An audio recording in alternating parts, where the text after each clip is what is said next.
Antes de iniciarmos, já se inscreva no canal, deixe seu like, comente e compartilhe nossos vídeos. Assim você ajuda o canal a continuar crescendo e chegando a cada dia mais longe. Quer ter acesso a conteúdos exclusivos? Torne-se membro e ajude nosso canal a chegar a mais pessoas. Tenha um bom susto. Meu nome é Roberto, mas todo mundo na estrada me conhece como Beto do Scania. 22 anos dirigindo caminhão, a maior parte deles nas noites longas da BR-116. Já vi de tudo: assaltos, acidentes feios, gente desesperada pedindo carona. Mas nada como aquela viagem de julho de 2025. A carga era estranha desde o começo. O cliente era uma empresa de logística que eu nunca tinha ouvido falar, Transcendência Transportes. O galpão ficava num trecho esquecido da estrada, perto de uma cidade fantasma no interior de Minas. Cheguei às 23h47. O gerente, um homem magro de olhos fundos, me entregou os documentos sem olhar na minha cara. Não abra o baú. Não pare. Não desligue o motor nem por um segundo, disse ele, entregando um envelope grosso com dinheiro vivo. Chega em São Paulo antes do amanhecer e você ganha o dobro. Eu ri. Dinheiro fácil nunca é fácil. Mas aceitei. O trailer estava lacrado com um cadeado enorme e selos vermelhos que pareciam lacre de cartório. Quando dei ré para encaixar, juro que senti o caminhão inclinar um pouco para trás, como se a carga estivesse viva e se mexendo. Saí na estrada às 0h12. A noite estava limpa, mas gelada demais para a época. O rádio pegava só chiado, como se todas as estações tivessem morrido ao mesmo tempo. Depois de uns 40 minutos, comecei a ouvir. Primeiro foi um barulho baixo, ritmado. Tum, tum, tum. Como um coração batendo dentro do baú. Achei que era ilusão, vibração da estrada. Aumentei o volume do rádio. O som continuou, agora mais forte, e acompanhado de um sussurro arrastado, quase humano. Deixa eu sair. Parei no acostamento, coração martelando. Desci com a lanterna. O cadeado estava intacto. Os selos também. Mas quando encostei a mão na porta traseira do trailer, senti um frio que queimava. E o caminhão balançou. Leve. Como se algo lá dentro tivesse se jogado contra a parede. Voltei correndo para a cabine, liguei o motor e saí cantando o pneu. O relógio do painel marcava 1h33, mas quando olhei de novo, eram 1h33 de novo. O mesmo minuto. Por 10 minutos seguidos. Foi aí que as luzes começaram. No retrovisor, faróis antigos, amarelos, piscando irregularmente. Um caminhão velho me seguindo. Modelo dos anos 80, cabine enferrujada. Não tinha placa. Quanto mais eu acelerava, mais ele se aproximava. Quando consegui ver o motorista pelo retrovisor, quase bati. Não tinha rosto. Só um buraco negro onde a cabeça deveria estar, e duas luzes vermelhas no lugar dos olhos. O barulho dentro da carga virou um choro. Um choro de criança misturado com risada de velha. Ele não devia ter morrido, sussurrou a voz, agora clara dentro da cabine. Nós éramos a carga dele. O caminhão fantasma encostou do meu lado. Pela janela vi que a carroceria dele estava aberta. Dentro, dezenas de caixões empilhados, alguns entreabertos. Mãos pálidas saíam deles, arranhando o ar. Pisei fundo. O Scania tremeu inteiro. O ponteiro do velocímetro subiu para 140, 150, 165. A estrada começou a mudar. As faixas brancas se torciam como cobras. As árvores dos dois lados pareciam se inclinar na direção do caminhão, galhos arranhando a lataria. De repente, o motor morreu. Tudo ficou em silêncio. Até o vento parou. Eu estava parado no meio da pista, faróis apagados. No escuro total, só conseguia ouvir o tum-tum-tum vindo de trás, cada vez mais rápido. Algo estava arranhando o teto da cabine agora. Devagar. Unhas longas. Peguei o celular. Sem sinal. Mas a tela acendeu sozinha. A foto de fundo, uma foto minha com minha filha de 6 anos, tinha mudado. Ela estava deitada num caixão, olhos abertos, olhando direto para mim. Foi quando ouvi a voz dela, saindo de dentro do trailer. Pai, abre a porta. Tá frio aqui. Eu gritei. Liguei o motor de novo, rezando tudo o que sabia. O caminhão pegou. Pisei até o fundo. No retrovisor, o caminhão fantasma estava desaparecendo na distância, mas agora ele não estava mais atrás de mim. Estava na minha frente, parado no meio da estrada. Eu bati nele em cheio. O impacto foi estranho. Não houve barulho de metal. Foi como atravessar névoa gelada. Meu caminhão continuou em frente, mas o trailer tinha sumido. Só restava o cavalo mecânico. Parei num posto de gasolina 2 horas depois, tremendo inteiro. O sol já estava nascendo. Quando o frentista olhou o caminhão, ficou branco. Moço, onde está a carreta? Eu me virei. Não havia mais nada atrás do meu Scania. Só as barras de engate vazias, balançando ao vento. No chão, perto do pneu traseiro, tinha uma coisa. Um selo vermelho, igual aos que estavam no baú. E dentro dele, escrito à mão com o que parecia sangue seco. Obrigado pela carona. Voltamos em breve. Até hoje não aceito carga à noite. E quando passo por aquele trecho da BR-16, por volta da 1h33, eu ainda ouço o coração batendo dentro do meu próprio peito. Como se algo tivesse ficado lá dentro. Comigo. A estrada cura qualquer um de superstições, ou pelo menos foi o que eu sempre pensei. Meu nome é Marcos, e há 20 anos eu puxo carga pelas BRS desse Brasil. Eu já vi de tudo, acidente feio, neblina que parecia parede, e até roubo de carga. Mas nada, absolutamente nada, se compara ao que aconteceu na madrugada de 14 de novembro de 2023, na infame BR-16, perto da Serra do Cafezal. Eu estava em um momento difícil. As contas apertadas, a Scania 113 amarela pedindo manutenção, e eu aceitando qualquer coisa que pagasse adiantado. Foi quando recebi uma proposta estranha num pátio de Santos. Um homem de terno cinza, pálido, que cheirava a cobre velho, me ofereceu o triplo do valor de mercado para levar um container selado de 20 pés até um galpão isolado no interior do Paraná. A regra é uma só: não pare, não abra, e se ouvir qualquer coisa, finja que não ouviu. O tacógrafo é problema meu, disse ele, me entregando um maço de notas. O container não tinha marcação, nem número de série, nada. Só um cadeado pesado, eletrônico, que brilhava em vermelho. Quando o guindaste o colocou na minha carreta, o caminhão gemeu. Era pesado demais para um container daquele tamanho. Parecia que eu estava puxando uma estrela de nêutrons. Eu saí de Santos ao pôr do sol. A Scania sofria nas subidas da serra, a temperatura do motor subindo perigosamente. No rádio, só estática. Eu tentei me distrair, tomei café preto gelado, mas o peso nas minhas costas parecia ter alma. Foi por volta das 2 da manhã, na altura de Juquitiba, que o pesadelo começou. O céu estava limpo, a lua cheia iluminava o asfalto. De repente, a temperatura dentro da cabine despencou. Minha respiração começou a formar névoa. Olhei para o tacógrafo. Ele estava parado, o ponteiro oscilando no zero, embora eu estivesse a 80 km por hora. Skrit, skrit. O som veio de trás, através do metal da cabine. Skrit, skrit. Era o som de unhas. Unhas raspando o metal do container. Meu coração quase saltou pela boca. Eu tentei racionalizar. É o vento, é o peso se acomodando, é um animal que entrou. Mas o ritmo era constante. Intencional. O raspado parou. Houve um silêncio opressor por 30 segundos, quebrado apenas pelo ronco da Scania. Tud. Um soco violento. O caminhão balançou na pista. Eu agarrei o volante com tanta força que meus nós dos dedos ficaram brancos. O golpe veio de dentro do container. Tud. Tud. Como se algo estivesse tentando quebrar a porta. O cadeado eletrônico no espelho retrovisor começou a piscar enlouquecidamente, trocando de vermelho para um preto profundo. Eu não podia parar. O homem de terno disse para não parar.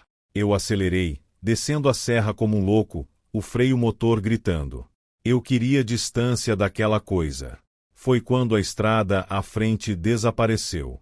Não foi neblina. Foi um blackout total.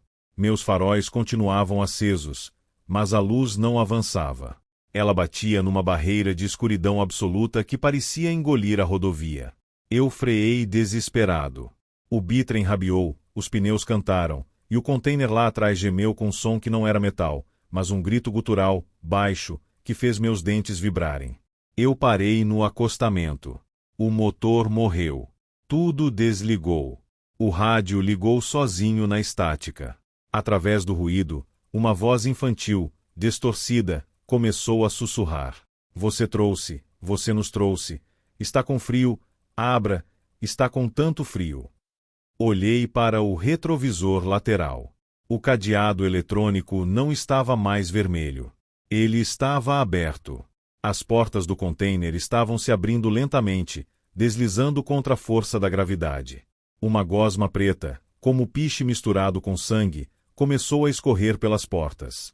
E de dentro da escuridão do container, uma mão, não, um membro longo, pálido, com juntas demais e unhas pretas e longas, se estendeu para fora, agarrando a borda da carreta. Eu não pensei. Eu agi por puro instinto de sobrevivência. Eu não tentei ligar o caminhão. Eu abri a porta da cabine e corri. Corri para o mato, para o meio da jungle, sem olhar para trás. Eu ouvi a Scania balançar atrás de mim. Ouvi o metal sendo rasgado. Ouvi passos pesados, úmidos, na terra do acostamento. Eu corri até minhas pernas falharem, até o amanhecer desfazer a escuridão. Eu fui encontrado por um caminhoneiro amigo ao nascer do sol, delirando, no meio do nada. A Scania foi encontrada a quilômetros dali, em um pátio abandonado na beira da estrada. O container estava no lugar, trancado com cadeado eletrônico brilhando em vermelho. O tacógrafo marcava que eu nunca tinha parado desde Santos. Mas quando o dono da empresa abriu o container com a polícia, ele estava vazio. Vazio, exceto por uma coisa.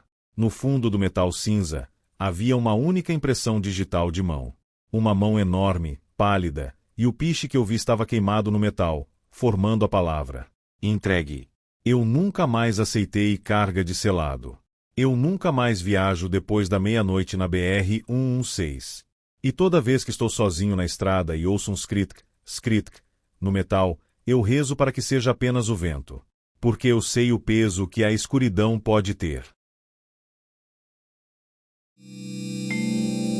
Meu nome é Valdir, 38 anos na boleia. Quem me conhece sabe que não sou homem de inventar história. Já dormi em posto, já enfrentei enchente, já vi caminhão pegar fogo na frente dos meus faróis. Mas o que aconteceu na BR-040, em maio passado, ainda me tira o sono. Era uma viagem comum, Belo Horizonte para Brasília, carregado de peças automotivas. Saí às 11 da noite porque gosto de rodar no vazio.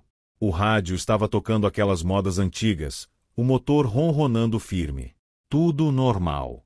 Por volta das 2:30 da manhã, vi um homem no acostamento. Alto, jaqueta jeans escura, boné velho. Levantou o braço pedindo carona do jeito clássico. Normalmente eu não paro, mas a chuva fina tinha começado e o cara parecia limpo, sem cara de bandido. Parei. Ele abriu a porta do carona, sentou e disse só: Obrigado, irmão. Vou até o trevo de Lusiânia. A voz era rouca, cansada. Não falou mais nada. Fiquei reparando de canto de olho. As mãos dele eram muito brancas, quase cinzentas. As botas estavam sujas de barro vermelho, daquele barro que só tem num certo trecho da estrada que eu tinha passado a mais de 100 quilômetros. O silêncio ficou pesado. Liguei o rádio mais alto. Depois de uns minutos, ele falou sem olhar para mim. Você não devia ter pegado esse horário hoje, Valdir. Meu nome. Eu nunca tinha falado meu nome para ele. Senti um frio na espinha. Perguntei como ele sabia. Ele só sorriu de lado, olhando para frente. Os faróis iluminaram um pedaço de asfalto e eu vi, por um segundo, que o reflexo dele no para-brisa não estava lá. Continuei dirigindo. A chuva engrossou. O caminhão começou a ficar mais pesado, como se a carga tivesse aumentado. Olhei o retrovisor lateral e quase perdi o controle. Atrás de nós, na boleia, tinha outro Valdir.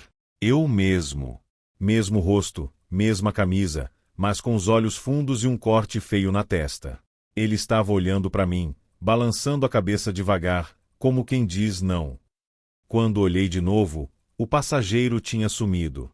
O banco estava vazio, mas o cinto de segurança ainda estava preso. Foi aí que a estrada mudou. Os quilômetros não batiam mais. Passei pelo marco do quilômetro 87 3 vezes. O mesmo posto abandonado, a mesma placa torta de próximo retorno 47 quilômetros. O relógio do painel marcava 2 horas e 47, e não saía disso. O combustível não baixava. Comecei a ouvir o barulho de outro caminhão. Bem atrás. Buzina grave, igual à do meu Volvo. Olhei no retrovisor. Era eu. O mesmo caminhão, mesma placa, mas amassado, com o para-choque destruído e fogo saindo do motor. O outro eu estava na direção, olhando para mim com desespero, gritando algo que eu não conseguia ouvir. O passageiro apareceu de novo no banco do carona, agora molhado como se tivesse saído do rio. Falou baixo. Eu morri aqui faz 7 anos. Você vai morrer também se não virar agora. Naquele momento o caminhão inteiro tremeu. Os faróis piscaram e apagaram. Quando acenderam de novo, eu estava no meio de uma fila de caminhões parados na escuridão. Todos os motoristas eram eu. Alguns novos, outros velhos, alguns carbonizados. Todos me olhando. Eu gritei, girei o volante com força e entrei num retorno que não existia no mapa. O motor urrou. Os outros caminhões começaram a me seguir. Quando o dia clareou, eu estava parado no posto de Lusiânia, tremendo. O tanque estava quase cheio, como se eu não tivesse rodado quase nada. O banco do carona estava seco. Só tinha uma coisa, um boné velho jogado no chão da cabine. O mesmo boné do passageiro. Fui pesquisar depois. Em 2018, um motorista chamado Valdir dos Santos morreu num acidente na BR-040, quilômetros 87. Capotou com o caminhão carregado. Dizem que ele ainda aparece pedindo carona para quem passa no mesmo horário. Desde aquela noite, toda vez que pego a estrada depois da meia-noite, sinto alguém sentado do meu lado. Às vezes ele respira.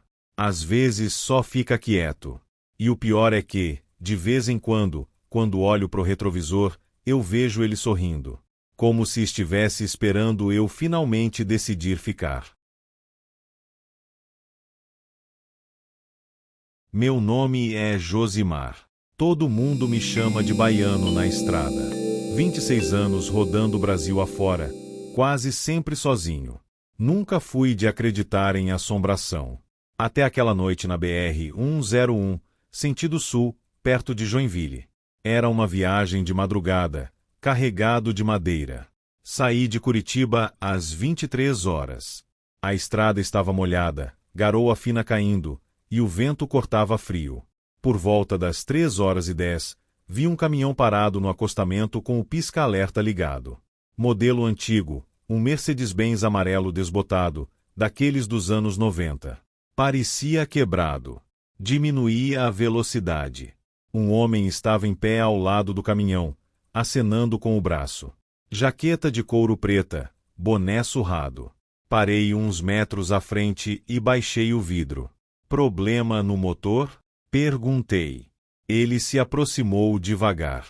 O rosto era magro, barba rala, olhos fundos. Sorriu de um jeito estranho e disse: "Pode me dar uma carona? Meu caminhão morreu de vez. Vou até o próximo posto." Hesitei, mas a estrada estava deserta e o cara parecia desesperado. Abri a porta do carona. Ele subiu, sentou e colocou o cinto sem falar mais nada. Cheirava a terra molhada e cigarro velho. Dirigi por uns 15 minutos em silêncio. O rádio só pegava chiado. De repente, ele falou, olhando fixo para frente: "Essa estrada engole gente, sabia? Eu já fui engolido uma vez." Senti um arrepio. Perguntei o nome dele. Eurico, respondeu, seco. Eurico. O nome me soou familiar, mas não lembrei de onde. Continuei. Notei que ele não piscava.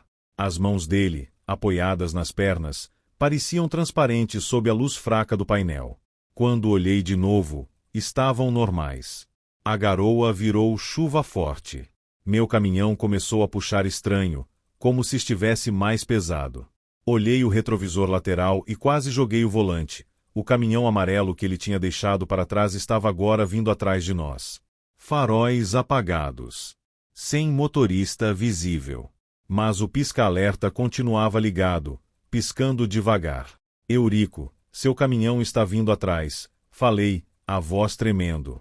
Ele virou o rosto para mim lentamente. O sorriso tinha sumido.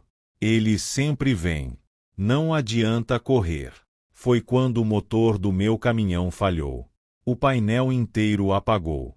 Só ficou o som da chuva e o barulho de pneus no asfalto molhado. O caminhão continuou andando sozinho, ganhando velocidade, como se algo estivesse puxando. Eurico apontou para a frente. No meio da estrada, vi meu próprio caminhão parado, capotado na ribanceira. Fumaça saindo do motor. E dentro da cabine destruída, eu. Meu corpo preso, cabeça baixa, sangue escorrendo. Comecei a gritar. O Eurico colocou a mão no meu ombro. A mão estava gelada como gelo seco. Eu morri aqui em 2017, sussurrou ele. Tentei ajudar um caminhoneiro que tinha capotado. O caminhão dele deslizou e me acertou. Desde então, fico parando quem passa no mesmo horário. Para avisar. Para tentar salvar. O caminhão parou sozinho no acostamento, exatamente onde eu tinha pegado ele. Eurico abriu a porta e desceu. Antes de fechar, olhou para mim uma última vez. Hoje você escapou. Da próxima, talvez não tenha outro Eurico. Ele caminhou até o Mercedes amarelo que agora estava parado logo atrás. Entrou na boleia. Os faróis acenderam sozinhos, amarelos fracos. O caminhão deu ré, manobrou e desapareceu na chuva, como se nunca tivesse existido. Fiquei sentado na cabine, tremendo. Quando consegui ligar o motor de novo, o relógio marcava 3h10. O mesmo horário que eu tinha parado. No banco do carona, onde ele sentou, tinha uma poça d'água. E dentro dela, flutuando, um isqueiro velho com as iniciais S gravadas. Pesquisei depois. Eurico Soares, caminhoneiro, morreu em 14 de maio de 2017 na BR-101, ao tentar ajudar um acidente. O caminhão dele era um Mercedes amarelo. Até hoje, quando passo por aquele trecho depois das 3 da manhã, sinto o cheiro de cigarro velho dentro da cabine. E às vezes, pelo retrovisor, vejo um caminhão amarelo me seguindo com o pisca-alerta ligado. Eu nunca mais dou carona. Mas ainda ouço, de vez em quando, uma voz rouca no banco ao lado. Dirige com cuidado, baiano. A estrada ainda tá com fome.